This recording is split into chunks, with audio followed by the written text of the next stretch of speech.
What's up, guys? It's Rob here, and today we need to talk about the breaking news that just came out from the CDC that could be affecting some stocks very severely in 2022, as well as the overall market. The overall market could be doing actually somewhat poorly due to the amount of debt that we've taken out. We're going to take a look at some debt, as well as Omicron case counts, which are incredibly high at record numbers, as well as airlines shutting down a lot of their flights. We're going to take a look at all of this and why this could be causing a small market crash in early 2022. It's not a guarantee, but we will start off looking at the chart because you would not guess at all that we're about to experience a market crash by looking at the stock market, because we just made all-time highs today in the S&P 500. SPY just hit $479, so you would not guess by the chart that we may be in for a rough time in the market. However, this breaking news did just come out about 10 minutes ago.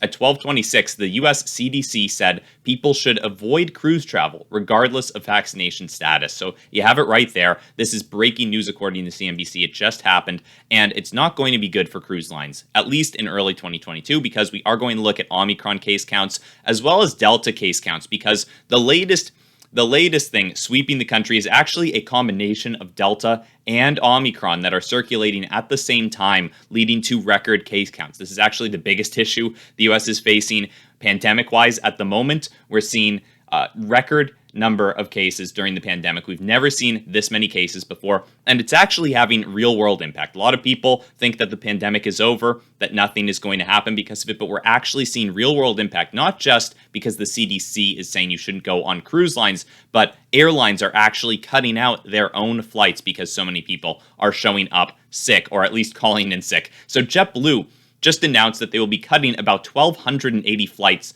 from the 15-day period from December 30th to January 13th. So they're saying that they're doing this to help avoid last-minute cancellations, which I suppose is a good idea, but it is a fairly substantial amount of flights. It's about 100 flights per day. And they are canceling these, as well as United Airlines, Delta Airlines, and American Airlines. Combined, all of them are canceling about 4,000 flights, or more than that, actually, ever since Christmas Eve. And we really aren't that far since Christmas, so we've only gone a couple of days, and already 4,000 flights have been canceled. Probably more to come. And this is a quote that came from a letter from JetBlue's department leaders. They said, "This past week has been one of our most difficult operating periods during the pandemic. The exponential growth in Omicron cases in over just a couple of days is at a level that no one could reasonably prepare for." So we are actually seeing record Omicron case counts. We're going to take a look at that in a minute.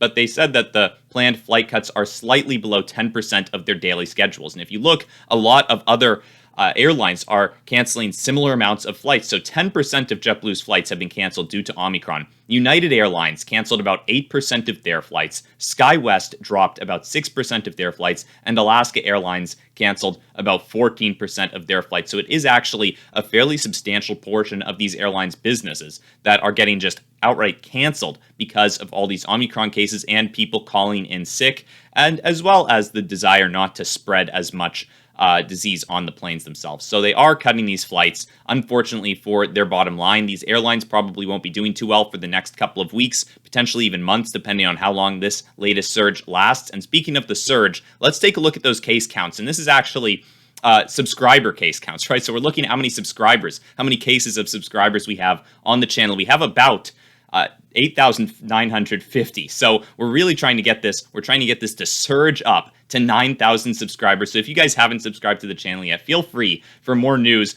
to subscribe to the channel. We are trying to get to 9,000, like I said. So we're only about 50 away. If someone wants to help out and hit the subscribe button, then feel free to help this case count of subscribers surge. The only kind of case count that we actually want to be surging. But here are the actual COVID case counts as depicted by the CDC, and we've already zoomed in a little bit on it just to get to the meat of the pandemic. And you can see that we had our previous peak. There are going to be two key points on this graph. The previous peaks that we saw back in January 11th was actually our previous peak moving average-wise of about 250,000 new cases per day.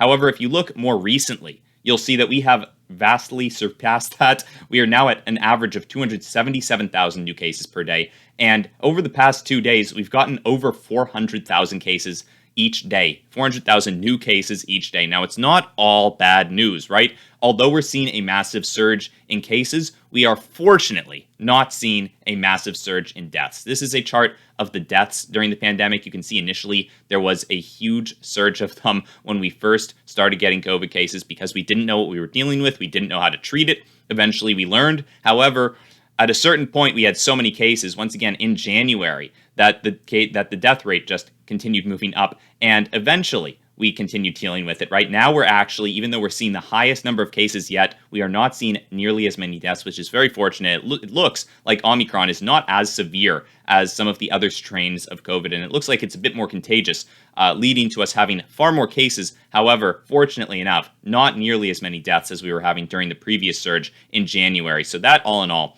is not the worst news in the world, right? Obviously, any amount of deaths is more than we would like, but it's not the worst case scenario, right? If it was worst case, this would be surging as well. This would be near record highs as well. Potentially, there will be a little bit of lag time between us finding these new cases and the deaths actually occurring. So potentially over the next couple of days, it could be important to keep an eye on the CDC's death case count over the next couple of days. We might want to keep an eye on that just to see if it does end up moving up significantly along with the new cases that we've discovered. So one of the reasons why these new cases could actually be a very big problem for the United States is because back during the past, when we did all the lockdowns, we actually had some financial assistance programs that were going through that would help people with their finances. However, we have a record amount of debt in the country at the moment. In fact, we'll talk about just Americans first, and then we'll talk about the government. But this holiday season, more than a third of U.S. consumers said they spent more than they could afford and that they now owe, on average, $1,250 because of this holiday spending. So, funnily enough, a lot of this spending went towards plane tickets, which are now all probably delayed, or at least a lot of them, right after Christmas. So a lot of people might be incurring more expenses having to stay in places longer than they were expecting. We might see this debt rate go up a little bit. But what's really scary about this debt is that for the first time, a lot of it is buy now, pay later debt. So previously, most debt was in credit cards, and still most debt is in credit cards, which we will cover credit card debt in just a second because it is scarily high. But now a lot of debt that people are taking out is buy now, pay later, which is essentially where you pay a small amount up front, and then every couple of weeks you continue making payments. And they do not track that the same way as they track credit card debt. So this is not added in to credit card debt. It's a completely different kind of debt, which is very scary because if you wanted to know how much credit card debt Americans have, it's actually $804 billion, which is an insane amount of debt for individuals to have. And in fact, if you break it down, if you divide that by the US population, even babies and whatnot, it comes out to about $2,000 per person. So it's very scary how much credit card debt there is out. Obviously, some of that at least could be paid off, month to month. People might just carry around some debt on their credit cards. So it's not all that bad. However, it is somewhat scary to see that there's $800 billion worth of credit card debt. And now consumers are for the first time taking out a lot of buy now, pay later debt, adding into that amount that they're going to owe every month, potentially really hurting them later on. And it's not just Americans that have to worry about debt. It's also the federal government that has $29 trillion. $481,698 million worth of national debt. So it seems unlikely that the U.S. will be able to ride into the rescue like they did last time and print a ton of money and save the markets, because if you look at the 2-year chart of the S&P, you can see that as COVID initially hit, we were really tanking stock price-wise. A lot of stocks were crashing, and once the United States started printing a ton of money, or continued printing a ton of money, but actually upped the amount of money that they were printing, sending more money into the economy through stimulus, the stock prices continued to rise as they had been in the years prior. So it seems unlikely that we'll be able to sustain that next time, considering that we already have very high inflation rates, that there's already massive federal debt, and individuals aren't necessarily going to be able to afford it either because there's already massive private debt, right? $804 billion just on credit cards. That doesn't even count private loans or anything like that, mortgages or anything like that. There's a lot of debt out there, and it is a very scary time considering the fact that these case counts are rising so rapidly. I mean, we may not have seen the peaks of this, and it's already at these record numbers, so it is somewhat scary. There's potentially going to be some form of market downturn in 2022 for some stocks at least. Airlines, cruise lines probably aren't going to be doing very good. Potentially, housing prices could get better, right? They got really good during the pandemic when some states were enacting forms of lockdown and potentially people were moving away from those states. Housing prices ended up increasing as people had more money in their pockets due to stimulus. That may not happen again, but we could see housing prices continue to move up in 2022. We could see tech companies continue to do well. Maybe Zoom will get another rally. They have been falling over the recent while because we haven't been using them as much as things have opened back up. If things start to close down again, then we might take another look at Zoom, and Zoom could be doing good. There are a lot of stocks that could be changing their prices based off of this news, based off of what's happening right now in the markets, and potentially the overall markets could start to move down a little bit.